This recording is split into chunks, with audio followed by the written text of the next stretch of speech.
All right, let's jump right in. In any hospital, who's really in charge? It seems like such a simple question, doesn't it?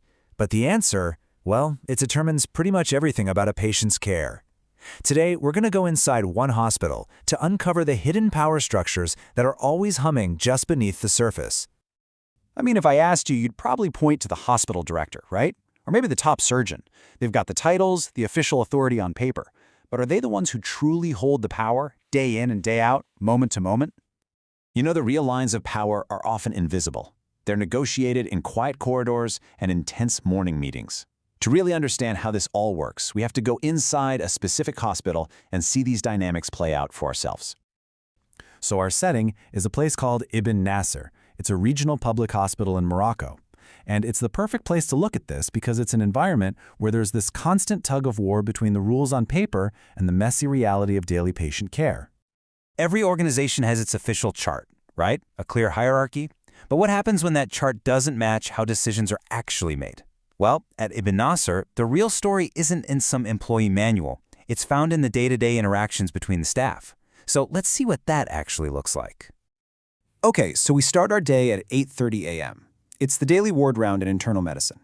Now, this is a super critical moment. This is where care plans are decided, and it's a real focal point for professional interaction and, as we'll see, for power. And right away, we see the hierarchy in action. Dr. H, the specialist, is leading the charge. Nurse Amina, who has literally been with these patients all night, tries to bring up a serious concern about a patient who's suddenly confused. But she's immediately shut down. The doctor interrupts her, shifting the focus to lab results and scans. You know, his domain. This quote from Nurse Amina just hits so hard, doesn't it? It captures that frustration perfectly. The nurses are the ones with constant direct contact with patients, but their clinical observations just get dismissed. Their voice in this absolutely crucial moment is treated as optional. This isn't just a simple communication breakdown, it's a power hierarchy playing out in real time. What we just saw is a textbook example of a concept called medical dominance. It basically describes a system where the whole structure gives overwhelming authority to the specialists. And the result? Vital input from other professionals on the front lines, like the nurses, can get completely ignored. And this dynamic isn't just happening on the ward. Oh no, it goes all the way to the top. So let's meet the hospital director. He's facing his own version of this power struggle. So the director, he sees the problem. He knows communication is breaking down, and he wants to fix it with regular meetings between doctors, nurses, everyone. But here's the thing. His official power is surprisingly weak. He can't really control his own budget or staffing, and he knows that if he makes the senior specialists angry, the whole system could just grind to a halt. So what does he do? He can't just issue a top-down order. That would never fly. Instead, he has to tread very, very carefully. He just kind of floats the idea. He makes a soft, informal suggestion, which basically gives the specialist an easy way to just ignore him if they want to. This really shows the difference between formal authority and what we call soft power. We think of managers as people who issue orders and enforce rules, but in this director's world, it's all about negotiation, building goodwill, trying to find consensus. His authority isn't a given. He has to constantly earn it. And the director's own words tell you everything you need to know. He's saying, look, my title is director, but my real job is chief negotiator. The real authority isn't in his office, it's held by the specialists who can decide whether or not they want to play ball. The whole system runs on negotiation, not command. So, what's the human cost of all these power games? Let's go back to Mrs. F, the patient that Nurse Amina was so worried about. Her story shows exactly what happens when these communication failures have real-world dangerous consequences. Just look at how fragmented her care is. The doctor is laser-focused on his piece of the puzzle, diagnostics and antibiotics. The nurses are totally overwhelmed, trying to keep up with shifting instructions. And the hospital pharmacist? They're completely out of the loop. Each one of these professionals is basically operating in their own world. And this is how critical information just vanishes.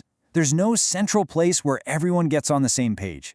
Communication is happening in these quick, rushed hallway exchanges or in closed-off WhatsApp groups. Doctors only talking to other doctors. The complete picture of the patient is never, ever assembled.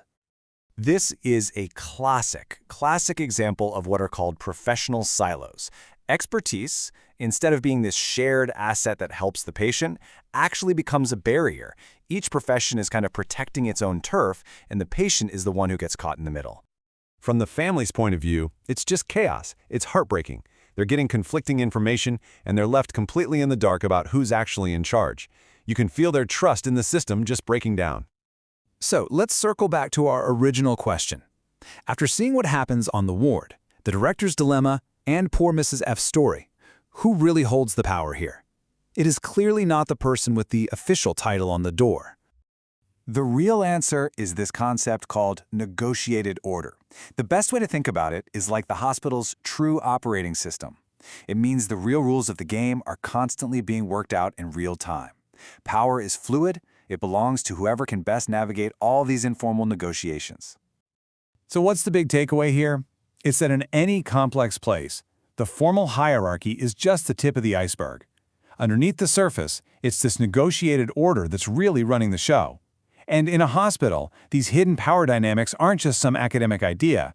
They create a system that can have literal life or death consequences for patients. And this leaves us with a really tough question, not just for hospitals, but for any organization. When you rely so much on highly specialized experts, how do you build a culture where a nurse's observation is valued just as much as a surgeon's diagnosis? How do you break down those silos to make sure the person with the most important piece of information always feels empowered to speak up?